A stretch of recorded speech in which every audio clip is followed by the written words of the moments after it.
Então, a gente vai falar de contratransferência, não é? Porque a gente está falando de reparentalização ou reparação parental limitada.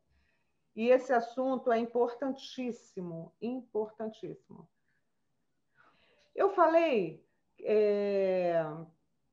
que, eu não sei se eu cheguei a falar sobre isso, que quando a gente vai falar de contratransferência, quando a gente fala dessa reparentalização, é importante a gente levar em conta os modos e esquemas do terapeuta, ou seja, os nossos esquemas. Porque não há essa neutralidade, não tem como a gente achar que a coisa não atinge a gente. Vocês sabem o que o paciente pode causar em vocês, não sabem? Eu sei. Eu vou ter que dizer aqui, eu tenho um paciente que eu já indiquei, eu já tentei parar de atendê-lo diversas vezes. Porque tem coisas nele que atingem, eu acho que eu já falei disso para vocês, me atingem profundamente. O líder dele é Hitler. O mito dele, imagina o resto, né? É Hitler. Ele acha que é o máximo, né? Então, tem algo ali, eu me esforço muito naquele atendimento. Me esforço para ser empática. Depois eu vou falar dessa confrontação empática.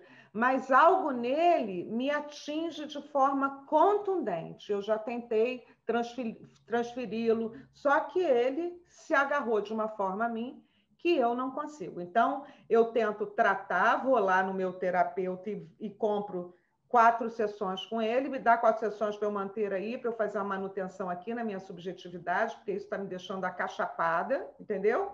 E vou lá tratar disso. Porque, às vezes, o paciente deixa a gente transtornado com algumas questões. Essa, por exemplo, esse menino, ele é mau. Ele é mau. Ele não aprendeu a ser bom e ele acha ótimo isso. Ele não tem o menor interesse em desenvolver essa força de caráter. Ele não tem interesse. Tá bom. Né? E ali, a gente fica ali, naquela batalha espiritual para 353 pastores, 2 padres e um pai de santo, porque não é mole, não. E eu envolvida nisso. Então, vou dizer para vocês, às vezes, eu estou sendo absolutamente honesta, né? Do jeito que eu sou. Eu falo, putz, é ele. É ele.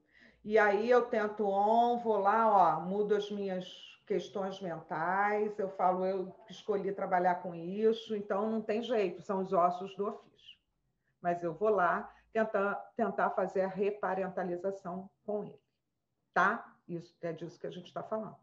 Mas eu quero, por que eu estou trazendo isso para vocês? Para dizer que isso acontece. Acontece. Acontece. Nós somos pessoas. Não é verdade? Nós somos pessoas. Quando a gente está trabalhando, a gente é uma pessoa psicóloga, mas a gente tem lá as nossas questões. Tá bem? Então a gente tem que levar em conta isso, tá bem? E para que a gente não caia no embate ou, ao contrário disso, numa superidentificação que atinjam os nossos limites.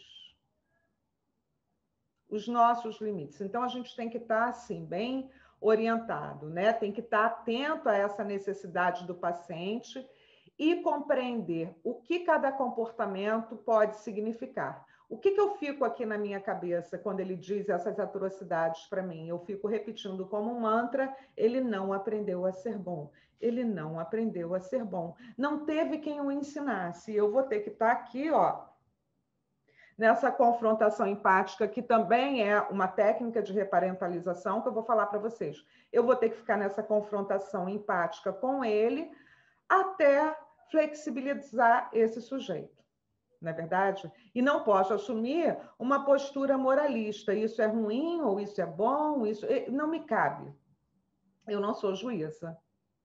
Agora, que isso me pega no calcanhar, me pega no calcanhar. Compreenderam, gente? Eu trago desgraça para vocês também, né? Quer dizer, a fase ruim. O que é, né? Nem tudo é uma maravilha, né? Às vezes a gente tem isso aí, são os nossos entrados, nossos ossos do ofício. Fala, minha queridíssima mileníssima. Boa noite, primeiro, que eu nem dei boa noite para todo mundo. Eu não sei se você vai falar isso em algum momento, mas, assim, sobre esse caso, né, que você está contando seu aí especificamente, sobre os avanços do paciente com tudo isso. Assim, a possibilidade de se chegar a algum... Com esses objetivos, entendeu? Você traça um objetivo com ele, mesmo sabendo de toda essa questão e tal, e você, nesse caso especificamente, observa eu pergunto sempre para ele, porque dentro dos seus objetivos? Pois é, porque qual foi a queixa principal? Ele não veio me procurar porque ele é um narcisista, obviamente que não. Ele não veio porque ele beira a psicopatia. Não, ele não veio. O transtorno antissocial, né, de personalidade antissocial. Ele não veio, Adriana, eu vim aqui porque eu sou antissocial. Não. Ele veio porque ele estava com um problema amoroso muito grave, estava a ponto de perder a mulher, um jeito de... E aí ele resolveu as questões amorosas, mas permaneceu na terapia. E tem uma coisa que eu sempre pergunto, como eu pergunto para todo mundo, o que você quer de mim? Em que eu posso te ajudar? Sabe o que ele diz? Adoro discutir filosofia com você. E eu discuto filosofia com ele. Falo sobre conceitos de bem, mal, de Deus, de não sei o quê, entendeu? Aí, então, a gente fica ali nos embates filosóficos. E aí, o objetivo terapêutico, ele ainda não está bem formado. Nem a hipótese diagnóstica. Fica tudo meio fragmentado, sabe? Porque nem sempre o caso está redondo. Esse caso não é redondo. Esse caso é quadrado e eu tenho que engolir. Então, eu estou trazendo aqui uma desgraceira para vocês entenderem que a desgraceira vai acontecer. Sabe? E a questão da contratransferência. Eu estou te dando um exemplo, estou dando um exemplo para vocês, aqui praticamente, do que é uma contratransferência, né? É quando as questões do paciente atingem as suas questões. Atingem as suas questões. O cara é negacionista, o cara acha que todo mundo é imunidade de sabe? Então, é quando as questões do paciente atingem você de forma... Você fala, Senhor, Jesus, meu Deus, lá vem, ai meu Deus, ai Senhor, sabe? É assim. Porque senão parece também que você está ali como se tivesse só por manter, né? Então, assim, de alguma forma também você precisa traçar um objetivo dentro disso. Dentro desse cenário aí, você precisa traçar um objetivo, né? Mesmo que pois seja quadrado. Mas ainda não traçamos. Não traçamos, sim, porque aquele objetivo inicial foi atingido, né? Ele conseguiu lá, o objetivo dele foi atingido, só que ele continua, ele decidiu que ele continua. Por mim, eu já tinha dado a Deus, eu já tentei. Olha aqui, a gente já resolveu as questões que você veio. Não, mas eu adoro. Adoro vir para cá discutir com você filosofia.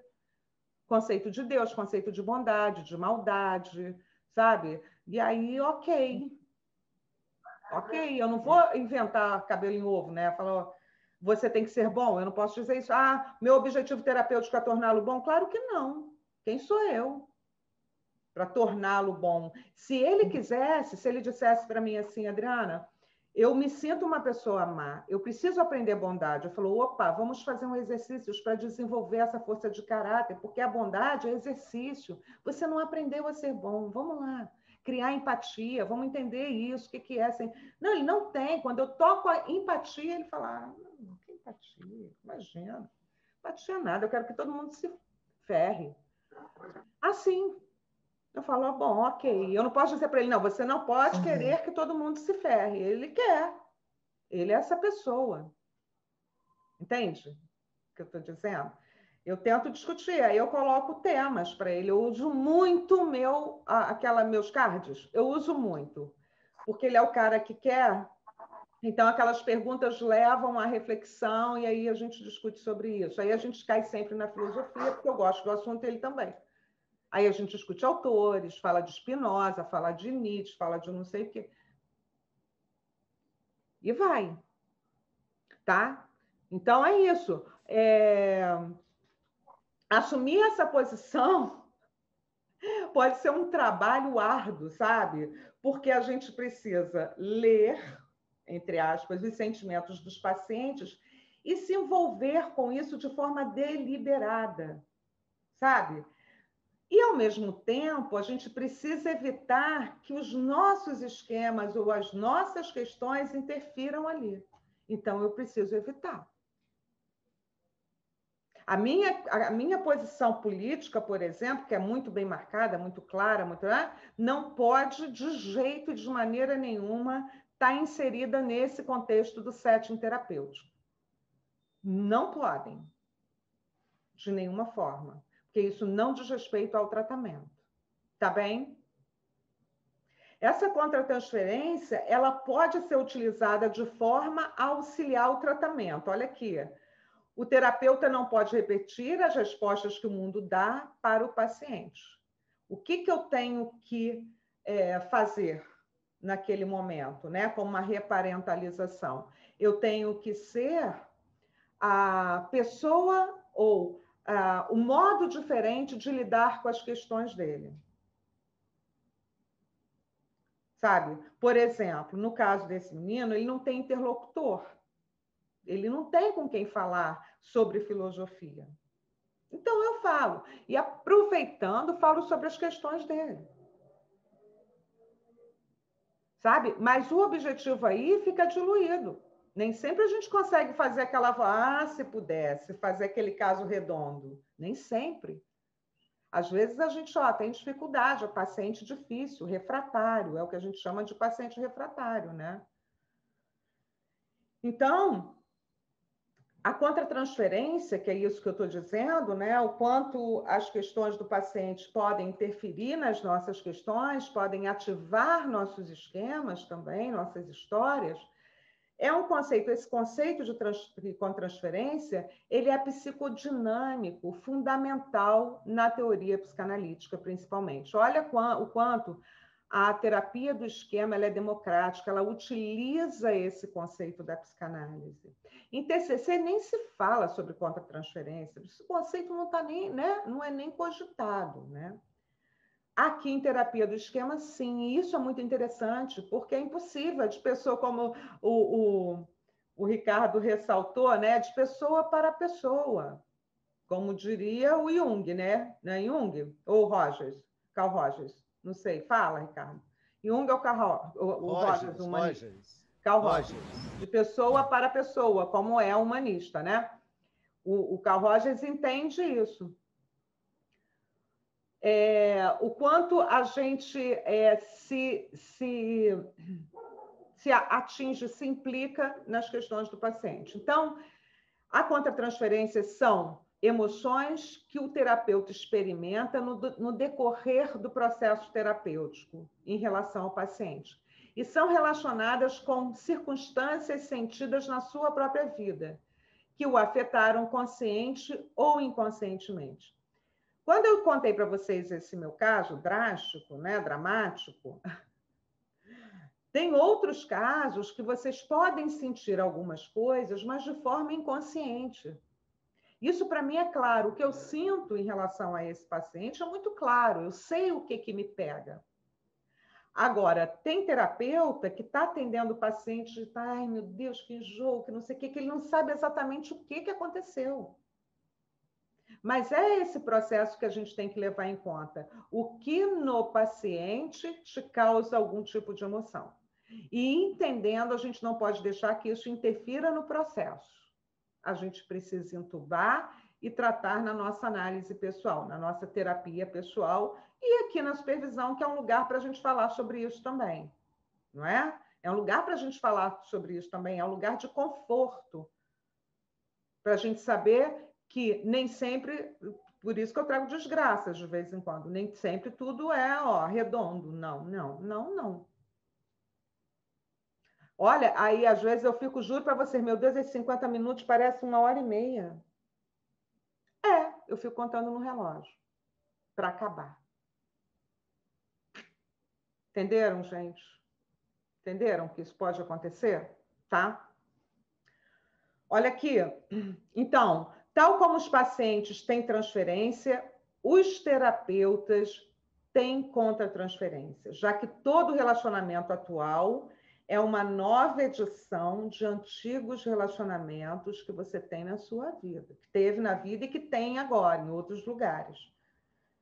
Então, a gente é pessoa que tem sentimento, que tem esquema, que tem questão, que tem um monte de coisa. Eu duvido que vocês que atendem não tenham um paciente que tenha causado IRC em vocês. IRC ou amor que eu digo... porque lembram que eu estava falando que o processo de reparentalização é quando a gente ativa o amor, né? A gente precisa ativar esse amor para fazer um excelente trabalho de reparentalização. Acontece que em determinados casos, esse amor fica emperrado, porque a gente não é Buda, a gente não é Jesus Cristo. Não. E também a gente não tem que aturar tudo, porque a gente é psicólogo. Ah, é psicóloga, porque o senso comum diz isso, né? Eu azeitei aí numa situação, né, Anderson? Azeitei porque a pessoa disse, lá, ó, ainda são psicólogos. Aquilo me deixou azeitada. Azeitada. Não, a gente é psicólogo quando alguém está pagando para a gente ser psicólogo. Quando a gente está paisando, a gente é pessoa comum. Pronto. Para com isso. Né? Nem todo dentista manda você abrir a boca e está numa festa, abre a boca aí para eu ver como é que estão os seus dentes. Não. Né? Já canso de falar sobre isso. Então, não permitam que as pessoas façam isso com vocês. Não permitam. Vocês são psicólogos, a gente é psicólogo quando tem alguém pagando bem para a gente ser psicólogo. Fora isso, a gente é pessoa, como outra qualquer. Tá? Então, e aí isso está dentro desse conceito de contratransferência também, de transferência, que as pessoas ficam idealizando o psicólogo como uma pessoa que pode ser saco de pancada.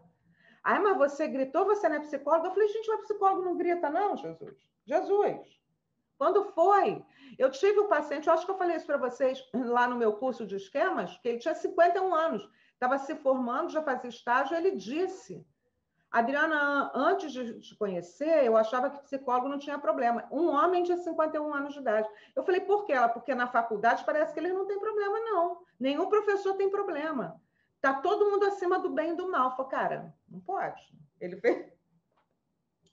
E ele adorou saber que ele podia ter problema também. No outro dia, uma psicóloga disse para mim, mas como é que eu vou tratar o casal se eu estou com problema no meu relacionamento? Qual é o problema, gente? Pode tratar o casal. Você é técnico. Ah, minha vida amorosa tá uma bosta. Pô, será que a gente vai ter que ter vida perfeita para poder atender alguém? Então tá todo mundo ferrado aí. Vamos rasgar nossa carteirinha porque não vai dar. E vamos parar de fingir também, né? Pô, vamos parar de fingir, porque aí a profissão fica insuportável. Né? Se eu tenho que estar bem o tempo inteiro, imagina. Quem é que aguenta uma coisa dessa? Ninguém. Ninguém tá. Né? Então, a contratransferência no terapeuta e a transferência no paciente são essencialmente processos idênticos, ou seja, cada qual inconscientemente experiencia o outro como sendo alguém importante do seu passado. Tem sempre uma referência, tá? A diferença está em que o analista tem consciência, ou o terapeuta, né, no caso, tem consciência disso e sabe manusear os seus sentimentos na relação terapêutica. E para isso, volto a dizer da importância do processo de supervisão aqui, não estou puxando sardinha aqui ou em qualquer outro lugar, tá? Do processo de supervisão, do processo terapêutico pessoal, do nosso processo terapêutico, tá bem? Para a gente poder falar sobre as nossas contratransferências. Tá bem entendido o conceito?